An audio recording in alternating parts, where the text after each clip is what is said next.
Okay, now we're entering part two on this. Hope I got the volume set up a little higher. And let's just go ahead and get into it in the first words of the Bible, of the ancient Torah, and go from there. And the best place to start is the first sentences of the book. Now, these reveal a huge amount, as most Bibles start with the words, "In the beginning, God created the heaven and the earth."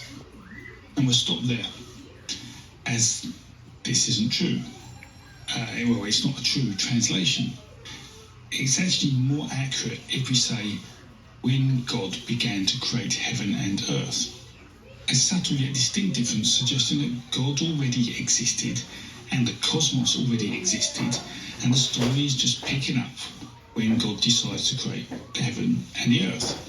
The wording is suggesting that this may not have been God's first task. Remember, this is just the start of the story. It's saying what he will be doing in Genesis. The "in the beginning" part used by the Bibles shouldn't be taken literally. Genesis itself, the word, really means that it is the most important story. It is the place where the Bible starts. It's akin to the enumerations, meaning of when on high. And so people have tended to take that and slap that as the first line of the Bible, where that isn't appropriate. It's not appropriate because mankind has been going on for tens of thousands of years in its modern form. And so it'd be something different. It's a farcical thing where they started it off and said it started just before Sumeria got going. In fact, they describe in the Bible as it being the very first cities and so on. We've now found hundreds of versions of archaeology showing there was a lot going on up until that point. A main point that y'all could see would, of course, be Göbekli Tepe. But let's just go on. And what we can be sure about is that this is not talking about the starting birth of God, the start of the cosmos, or the birth of the primordial beings. So a better way to look at it is that the first sentence of the Bible is saying this is an important story and the first you should read, and that God already existed in the cosmos when this Bible story begins. And knowing this, I'll now read the whole of the first sentence of Genesis using the Hebrew translation, and it says this: "When God began to create the heaven and earth, the earth being unformed and void, with darkness over the surface of the deep, and a wind from God sweeping over the water, God said, 'Let there be light.' There was light." Now that's the first complete sentence up in the Bible, but just inside of that sentence, I've already made other videos on this before, but they say that it was null and void. Well, the words they're using there that have been taken into ancient Hebrew as meaning null and void are actually tohu and bohu, and that actually cognates exactly to, and he'll tell you here in a minute, to Tiamat and Bahamut in the ancient story. What's odd about that is that we believe that we are the product of two planets running together and we stole their moon. That's the reason we have a bigger than average sized moon and so on going on, and just one, and so on. And there's the asteroid belt out there too, so there seems to be a gap in that. And what's crazy is these people back then made up a myth where they thought they believed this same situation too. They quite often talk about the belt of stars. So just in this one sentence representing the first three verses of Genesis, there is so much more going on than many realise. So let's dig into this further. Now, having touched on the first part of the sentence, the second part refers to earth being unformed and void, suggesting there is something there, but not shaped and not land. Earth, something that needs order. That is water. So why do we think this? Well, firstly, if it's not land, then we can infer it is the opposite of that. And in the ancient world, that would have been considered water. But we can also be assured that this is the case because in the next part of the sentence it says, "Darkness over the surface of the deep, followed by a wind from God sweeping over the water." And this is like the abyss, but this is also taken in the same connotations of Egypt, saying that it started out with a primordial sea that was huge, and then there was the Pyramidion that it all started off of, and they went from that. And it has connections too. He's going to show that coming up, but many others show that same type of connection, that all starting out of chaos, and then what brought order to the chaos, and so on. The sentences, the cosmos, is water. And so by saying that, the cosmos of the Bible is made of water, and it refers to the deep, then we can feel confident that it is aligning directly with the Babylonian creation myths beginning, which starts with water, with Apsu and Tiamat, both of whom names are related with the word deep. But there's more. And when the Hebrew text refers to the deep, the Hebrew for this is Tihom, and this is cognate with the Babylonian Tiam. In effect, they are the same word, but different languages. But then, if you make Tiam feminine, it becomes Tiamat, the name of the female saltwater primordial being from the Enuma Elish, the name of the dragon, name of chaos. So when darkness is over the surface of the deep is read, it is saying darkness is over the surface of Tiamat, the dragon of chaos. And with this understood, then referencing a wind from God sweeping over the water can be accurately made. And the reference to wind does not mean spirit or soul, as it's often translated, as the translations infer that the wind means spirit or soul are based on modern Hebrew context of the word. So God is breathing life into the sea. And that's a common sort of analysis of the term wind or metaphor people use. But the reference to wind from God is based on ruach, and its ancient meaning, which, when Genesis was written, meant wind, just wind, not spirit or breath. The ancient Sumerians talk about the great winds and the winds that come from this way and that way, and certain winds, when they change, bring about a change, I guess you'd say. But one famous one is also Adapa, the pre-Adamic type idea of Adapa, and whenever he's the earliest priest, and he got into a fight with the south wind, and he overthrew the south wind, and therefore he was taken up to heaven, and they were going to try to make him a god, like a demigod type person, and they were told by Enki not to do it, because if they gave you the wrong food, it'd be the food of death, and you'd be trapped in heaven forever, and we wouldn't have magic upon the earth and things like that. So there's a whole story off into that idea too, but this is a storm god again, he'll tell you here. However, the wind is a power a storm god produces, and what Marduk produced to kill Tiamat in the Enuma Elish. So here, it can literally mean the wind from God is sweeping over Tiamat, in effect inferring that God is killing Tiamat. And in the ancient story, they blow this wind into him, and it blows her up like a balloon, keeping her mouth open, and then he shoots the arrow into her mouth and kills her. By the way, this is also written in the stars, so one wonders how long ago people had zodiacs. Whenever I showed a recent video done on a conference of findings of zodiacal connections to Göbekli Tepe, they seem to have it all this there. There's also other cave drawings like Lascaux caves and others that show they had Taurus and the Pleiades, Orion, calendar thing going on, all kinds of stuff. Let's just continue.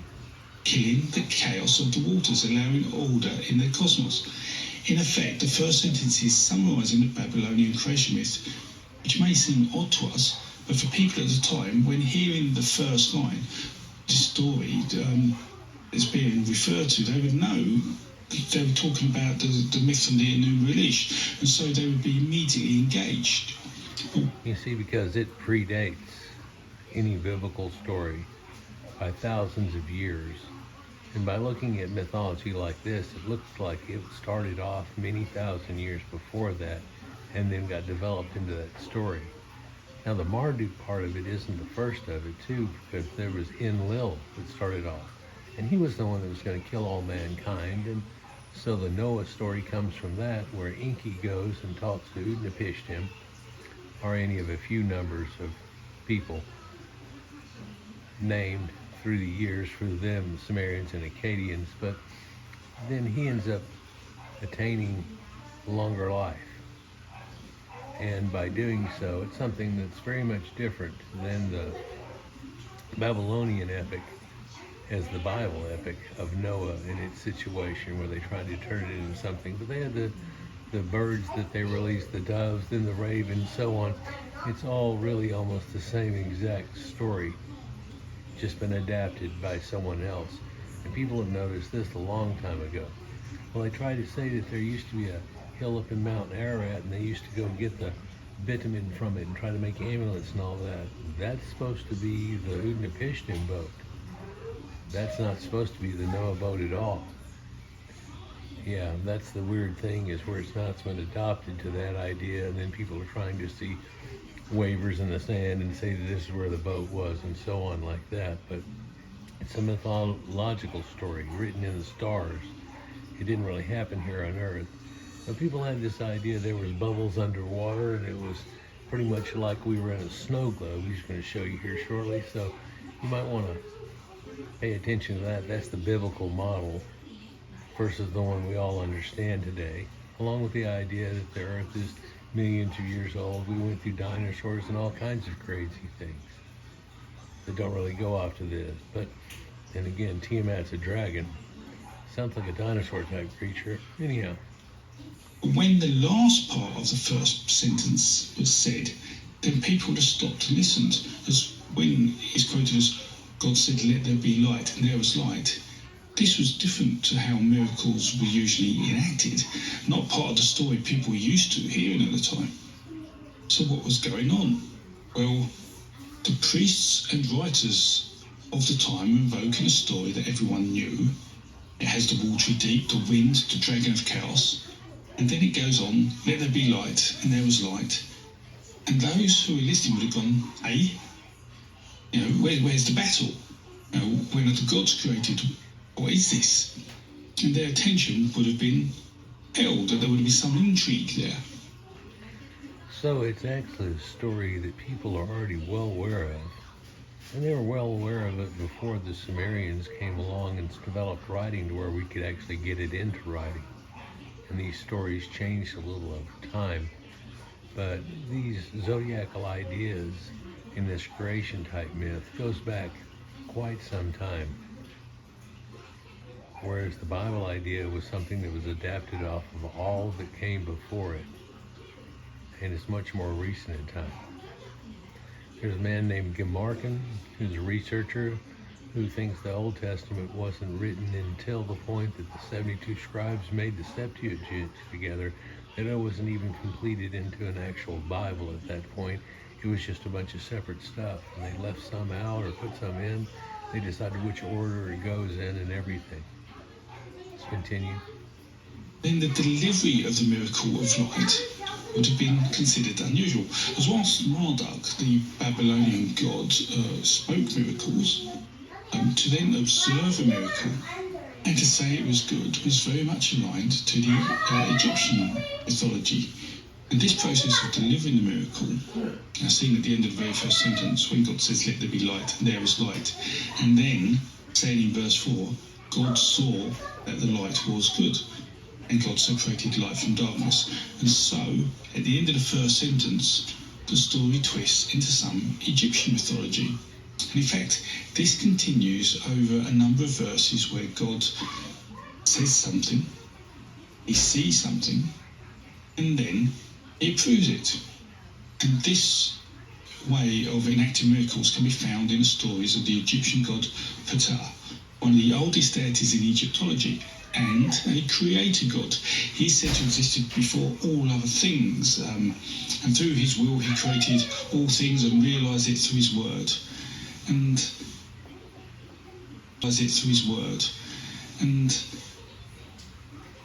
that approach, that behaviour, sounds similar to the Abrahamic God. Stories about him say that he created gods of Atum and Shu, Tefnut, Nut and Geb, Isis, Set and Nephthys, and he's also considered the father of Imhotep. Hotep. Yep, this is all Caucasian mythology from the Wayback Machine.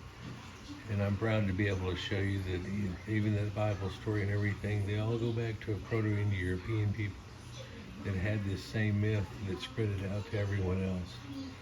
Something that's been well documented and researched at this point. Really a confirmation video here. Let's continue. As well as being considered the catalyst to a soul's rebirth, which may also influence stories in the Bible later on. And so, by the time we get to the end of just the first sentence of Genesis, we see clear Mesopotamian and Egyptian influence in the story. We see the Babylonian cosmos of water, the alignment of the myth with the battle of Marduk and Tiamat, and the leverage of the power and repeating of the enactment of creation that the Egyptian creator god Ptah had. This word idea, where the word comes from, and the word, this is an idea of speaking in magic and words and makes it happen too. So it's an odd thing. He just speaks it into creation and it happens. But it's found in ancient Egypt here from the greater god Ptah, who they have a few different variations of forms of ideas going through all of this, and the Bible actually does too a little bit. But in that same situation, here we are in the place we're talking about, surrounded by the Egyptians and Sumerians that had this other story. It's a little different. And whenever they got taken into captivity in Babylon and all the things happened, they decided they would start anew in a way. And that's what we're looking at today. And perhaps a better way to say this is if I was to write that sentence, expanding it, the first sentence of Genesis, expanding it to what we know it would have meant to an audience who understood Babylonian mythology, it probably would have sounded something like this. When God began to create the heaven and earth, the cosmos was made of water, and within that water was Tiamat, the dragon of chaos. God killed the dragon using the 7 powerful winds, and from the body parts of the dragon, God would be able to create the world. But first, God commanded light to shine, and light shone, moving all remaining chaos. God was pleased. Now, as we're trying to link this to the Proto Indo European creation myth, this shows a common thread of creating order from chaos, principle of these Indo-European religions, and that continued into the English. And as we can now see, that principle of order from chaos went into the Bible. Understanding all this allows us to ask many other questions, such as, does this alignment with the Enuma Elish and the Babylonian creation myth mean that the god of Genesis is the Babylonian god Marduk, the god with 4 eyes and 4 ears, as though he is 2 people, or to be a twin figure in one? Does that sound familiar? Sounds familiar, but is it the same idea? Is it really the same person? Well, Abraham was from Ur. It's put directly out. So in that way, we could probably realize there is a connection there. Yeah. Well, I'll leave that answer to another video, because that isn't what we're really looking at. It's like, who is God? That's quite a big question, and probably requires a bigger video. An important question to ask is, why did the writers remove the Enuma Elish mythology from the story of Genesis if they are referring it as the start of the story? And this was to position God. In effect, Genesis demythologizes the creation story, removing the story of how gods came to be. The authors, by doing that, made God, the god of Genesis, a supreme being, unchallenged, with unlimited power. So, this god is an evolution from Marduk. And Marduk was a henotheistic god, a god who is a primary god, but had other gods with him. And instead, the biblical narrative pushes towards a monotheistic God, and that's the God we're aware of in the Abrahamic religions today. And this God of Genesis has this more monotheistic role because by removing the mythology of the Enuma from the start of the Genesis story, the mythology that was established to create these stories, the mythology that created gods, the heroes at the beginning of the time, removing these, suppressing these, in effect hiding them, allows the first line when God began to create heaven and earth to be written, and for people at the time to understand this. By removing the reference to all the other gods, it removes issues people may have had wanting to believe in the other gods. So what we're looking at here is someone like Marduk, who is a god that comes to power. Well, again, in my Storm Gods issues that I did, the series, I showed how this one came to power and he was the major god. We can find that again in Zeus and a lot of places. So this connection is throughout the whole Middle East, the whole Neptune's Lagoon area, and much farther. And it ended up becoming your Western Europeans after the Great Migration of Scythians. That's for another story, but we all know that that happened. Anglo-Saxons and so on. Let's continue. They just weren't there anymore to have issue with. But no, I haven't said that God is a monotheistic God, only that there is movement towards that. And I'll explain why in a bit. But first, we must continue with Genesis a bit more. Now, if we carry on with what the Bible says, it says, so God, having created order and calmed the sea, in verse 6 says, let there be an expanse in the midst of the water, and it may separate water from water. In verse 7 then says, God made the expanse, which separated water from below the expanse with water from above the expanse. And here we see water, the cosmos, being split into two, much like salt water and fresh water, and splitting of the primordial being, the twin, Yimo, into two. And this again shows continuity from the Proto Indo European myth. However, there seems to be no obvious sacrifice from which the land is made. And this is down to the mythology being suppressed. This is where they take the part out of it that will let you understand it exactly as the other one is, but they just took that little part out of it. So there isn't a sacrifice that does that way. But then again, Cain and Abel, and the story there was supposed to have gone something in there, but I don't glorify that in any way either. But they just show this little twin thing and this other thing happened, and it's a Proto Indo European myth from the Wayback Machine that everybody has and a common trope, and we're just getting variations on a theme of it going through from all these people and the ancient Sumerians and stuff. But if we look at it, we're seeing it in the Bible too.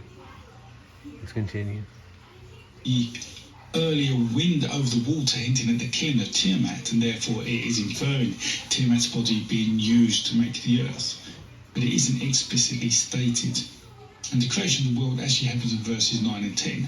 God gathers water together in this expanse to make the seas, and this makes dry land appear. Again, the mythology of using the body parts of primordial being isn't there. It has been suppressed. And we then go through a process of God speaking miracles, observing them, and then saying they were good. So whilst there are elements of physical creation of the world, and it is coupled with the Egyptian mythology of speak a miracle, watch a miracle, and then say it looks good, the suppression has hidden some of the mythology we would expect to be obvious in previous Indo-European type myths. But I'll put up a picture of the earth of Genesis, what it would look like in the minds of the writers. In fact, it's a bubble in a watery cosmos. So this is the biblical model, and it does describe it in a way that seems like a flat, expansive earth, and then we're somehow trapped in a snow globe, but around us is not nothing in the aether of space, and the emptiness of space. It's water too, you see. And so that's one way we can find that, well, God didn't tell you everything because we've already been there and back, and we know what's there, so that's not it. Like the earth's round. Like ancient Sumerians talk about the earth being round. This is not something that was even figured out by the Greeks later, which we credit to. I've got videos on that too. Let's continue. understand how the perception of things happened. And so God creates the world over 6 days, and there's a pattern in this creation, and whilst it isn't directly part of the research here in linking with the Proto Indo European myth, it's an interesting to point out. And so in day 1, God creates light and darkness, and in day 4, he creates heavenly bodies that are in, or use the lightness and darkness. Day 2, he creates the firmament, the sky and the water. In day 5, he creates birds and fish that use the sky and water. And on day 3, he creates land and vegetation, and on day 6, he creates land animals and humans that use them. These pairings show there is some connection and natural correlation. And by looking at the 6th day, he shows that humans should be eating vegetation. There is no conflict or no evil with animals. There are no people eating animals. In effect, man is a vegetarian in Genesis. And that... This is a utopian concept where they don't think they used to eat meat and so on. They were just vegetarians. We'd be looking back tens of thousands of years and not just created right before that. I think we all understand that when we see this and the ideas. But it's also the idea they keep coming with like, oh, we used to run around and eating and just pet lions all day long and da-da-da. No, that's not true. That's an egalitarian concept here they're trying to push on you. Thousands of years ago, by the way. And it was like this, but we ruined it all, and so now it's like that. And it's kind of the reason it shows it. Just like the snake in the Garden of Eden is one way of showing you how the snake lost its legs. Because it was a walking serpent before that was wise and talking right. And then God said, now you're going to slither on the earth all your days. That's a dragon, by the way. He took the legs off the dragon. Well, there are many dragons that are shown that don't even have legs. Like cloud dragons and things like that too, but we don't need to go there necessarily today. I've got a whole series on dragons and dragons in the Bible. Let's continue. That is contradicted later on in the Bible, but I just thought it was an interesting point that early on it looked as though man should only eat vegetation. Now, looking at the creationists from afar, we also see some other contradictions. As after land is made of vegetation, God then goes on to create the sun and the moon, even though he created light at the very beginning of the book. And again, that's a weird freak out too, where he says, let there be light, but then he doesn't create the sun and the moon until the 4th day. So how did he have 3 days with a light and dark period if there wasn't the sun to make the light of the dark period? People have made a lot out of this and tried to turn it off into outlandish types things, but it's really just the blending of the two stories going together and incorrectly placing a few statements, and that's all that it took to make it to be incomprehensible nowadays. When you look at it and they say, oh, God's all knowing and all this. Well, he doesn't know where Adam is in the Garden of Eden, but he just walks in the cool of the day, but later on he becomes trapped in a tent. Next thing you know, he's part of the cosmos. He drifted off into a magical world that we created for him. And this is a clashing of two sources of the creation myth come together, and the way light was understood and darkness was understood. Like darkness wasn't an absence of light, darkness was a source. So the Bible goes through this creation until verse 24, where God creates every kind of living creature.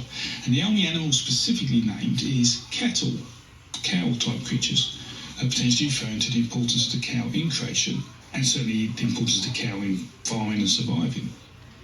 And it's written in the stars too. You can find it right up in the Milky Way. That's why it's called Milky Way, because of this ancient cattle myth that seems to go back well into the last ice age and the starting of people that were farming and agriculture.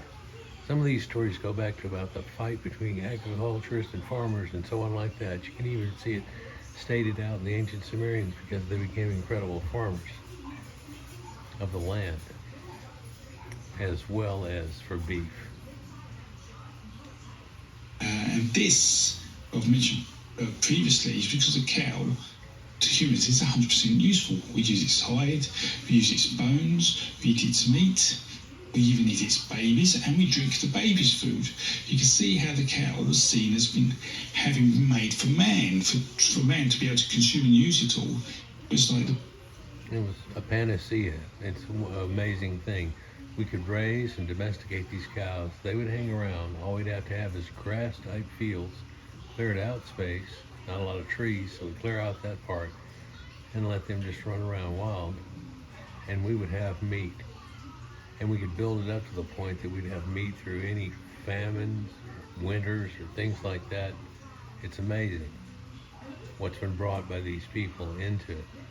Much less talking about horses and things like horsepower, which until my granddad was a certain age, that's the only thing you saw was horses. There weren't any cars.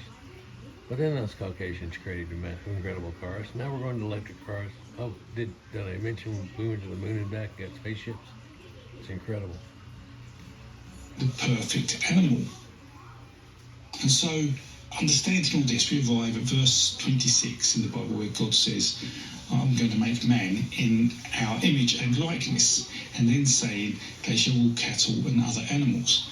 And this is remarkably interesting for a couple of reasons. Firstly, God says our image, our, as in multiple gods, hinting at the Babylonian influence and not yet finalising the monotheistic view. And then when he says man, he then says they shall rule the animals, before again mentioning cattle specifically. Here, the act of creating humans is the final act, and being created in the image of God makes them more important than the man of the Enuma Elish. And specifically the fact that humans look like God means that they can be given control over animals and the like, as opposed to being there to do work for the gods, which is the message from the Babylonian myth. In effect, So it went from one way to the other, basically. I think this may be a good place to end. We could probably go a few minutes more, but let's just go ahead and end it here and go to part 3, which is in your top left-hand corner. We'll see you there. Join me, won't you?